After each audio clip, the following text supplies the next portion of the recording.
bigyan ka ng pira ng sponsor para ibigay dun sa specific na tutulungan ng sponsor, ibigay mo naman lahat. No? May twist yan kasi pagbigay niyan, dapat pagbigay ng content creator, siyempre naka-vlog, naka-video yan. Paiyakin yan. So what's up guys, magandang gabi. Ano pa pala? 5 minutes para mag alas 6 ng gabi guys, mga kananing dyan. Yan na, kahit nasa bahay ako, suot-suot ko yung bago kong cap, sombrero na bago to guys, kaya palagi ko sinusuot. Nagsaing pala ako. So ngayon habang nagsasaing, meron tayong pag-uusapan, no? Malupit to ang pag-uusapan natin ngayon. So dahil grabe na talaga yun, ang panahon ngayon guys, talamak na sa mga vlogger ang panahon natin ngayon, no? Nagsidagsaan yung mga vlogger. So kanya-kanyang mga content, gaya-gaya na din, at basta ang dami na. Isa din yan kung bakit dumami yung mga Facebook Reels, yung mga ganyan. Kasi yung Facebook Reels talaga, isa din yun. Dahil pwede tayo kumita dun sa Facebook Reels. Kaya dumami yung mga vlogger, content creator.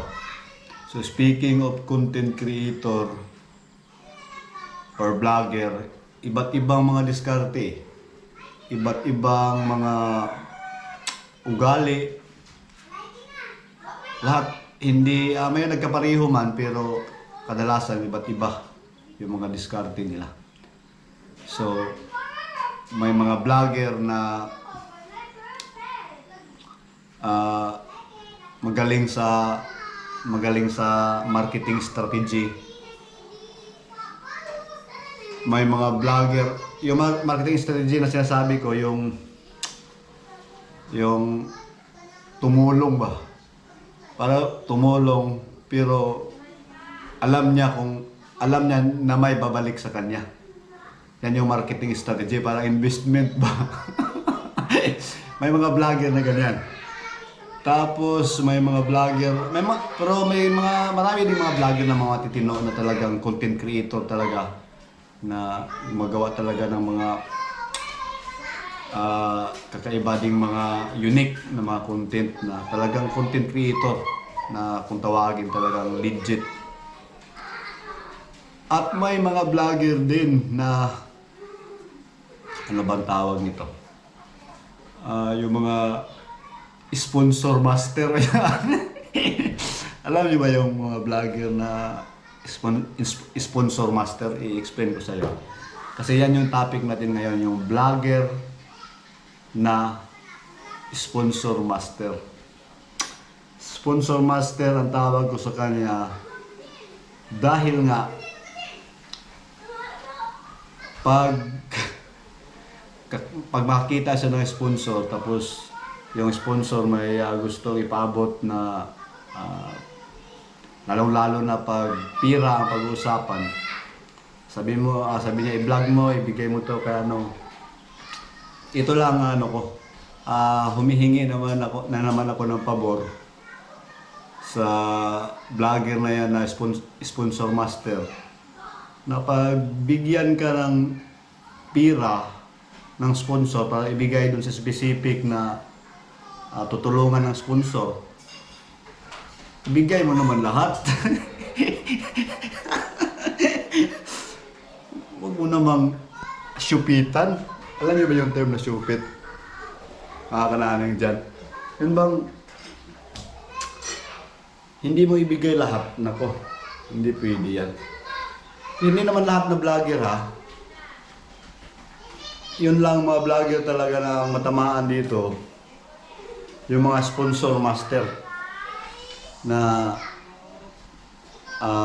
nagsasabing, sige maganda yan, pero sa isip nila, baka tiba-tiba na naman ako nito, yung mga ganyan nga.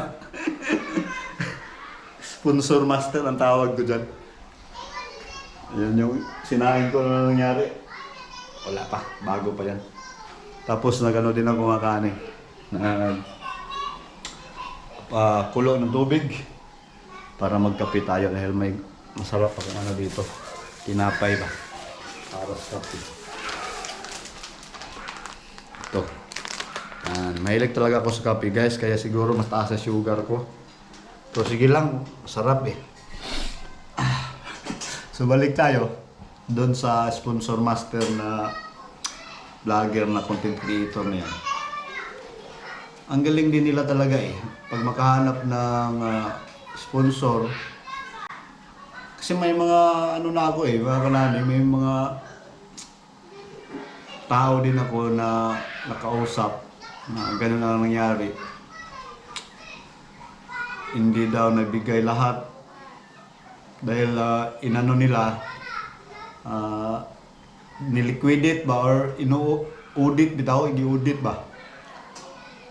Magkano lang yun, tapos magkano yun, tapos total ang laki ng binigay ni ni ganyan, tapos ito lang yung nabili, ito lang yung nabigay. Ganyan eh. Sana naman magbago naman kayo. Kung ano yan eh, yung purpose sana yung ng sponsor is talagang legit na talagang tutulong, pero yung pagdaan sa vlogger na sa content creator, biglang na ano eh, may mga anomalya eh, no? Kahit saan talaga mga kananing, andyan talaga yung corruption ba.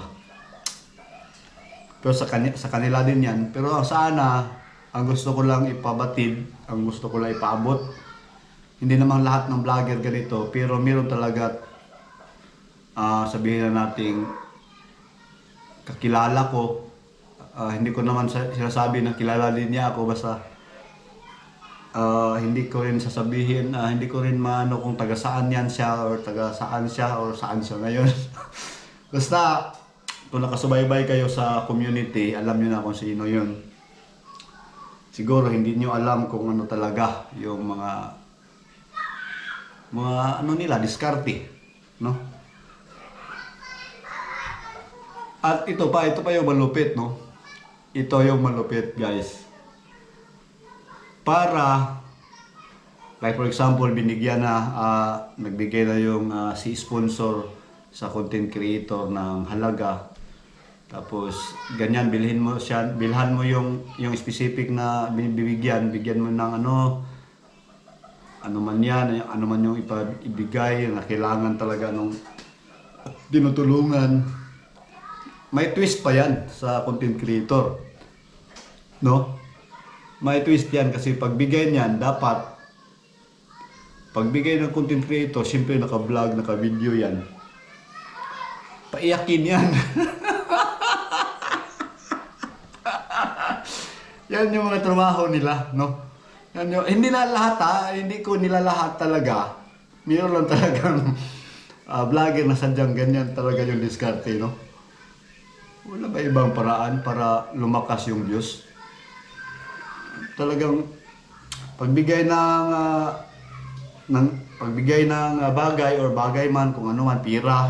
Lalo na pira, sabihin na natin pira, pagbigay ng pira doon sa dapat pinabigyan ng sponsor na pira. Or mga materialis ng kung ano man, or mga material na like for example sapatos, chinilas, kung ano-ano. Sabi pa ng briefingin yan ng vlogger ng content creator na pagbigay ko nito, dapat tutulo luha mo ha. Dapat iiyak ka para mas malaki. Ang doon, para mas malaki yung views dahil nga nakakaano i-ano man yun, highlight man yun, iuna man yun, umiiyak pa, gano'n. Ganun yung diskarte. Bakit? Ang tanong ko lang, bakit kailangan pang paiyakin, no? Para lang talaga sa views na lang talaga. Para kikita ka talaga. No? Yan yung tinatawag ko na ng mga vlogger, ng mga sponsor master malupit sa paganyang mga bagay, no. Mahilig yan sila. Magtulong-tulong, tutulungan, iba-vlog. Sabihin na iiyak ka para may maawa, or iiyak ka ha para maganda yung ano natin, views dito. Ganyan yun mga karaning, yung kilala ko yun, kilala ko yung vlogger na yan. At alam kong ano, marami na kasi nagano sa akin din na kisyo ganyan na hindi naman nabigay daw lahat. Siguro kalahati lang or hindi umabot sa kalahati. Dapat sana may auditor niyan. Sige, subukan natin. Tayo ang mag-audit sa kanila pag...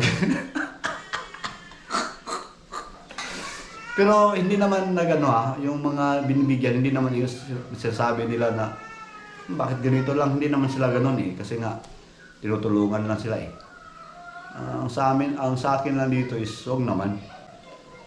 Yung bigay ng sponsor talaga, ibigay nyo lahat. Huwag nyo anuhin, gastusin, saan. No? Dapat ganyan. Detalyado ba? May kilala talaga ako, idol ko talaga na detalyado niya ang kanyang pagtulong. Kaya sabi ko na idol ko na yan, tao na yan. Kaya yun, na-topic natin ngayon dahil nga ang daming mga vlogger na sulputan ngayon, content creator. Marami talaga. Shoutout pala dito sa meron pang thank you for your order. Alam niyo ba kung ano to? Hindi niyo alam kasi mayaman kayo Ang kadalasang kakain nito yung mga kapatid nating mga Muslim. Ang tawag dito sa amin is palapa. Sobrang anghang to. Si bujing to. Tapos nilagyan lang ng maraming sili. Napakasarap. Pang appetizer guys, pampagana na pagkain. Alright? So yun lang. Ang topic natin ngayon tungkol kay sponsor master na sana naman ibigay nyo kung ano mang dapat na gusto ng sponsor ibigay sa taong yan. Ibigay nyo naman lahat. Huwag nyo ano nyo Alright? So, yun lang sana. At sana makita to ng sponsor master na yun para matamaan siya sa video na to. And come this out. God bless. I love you all. Bye-bye.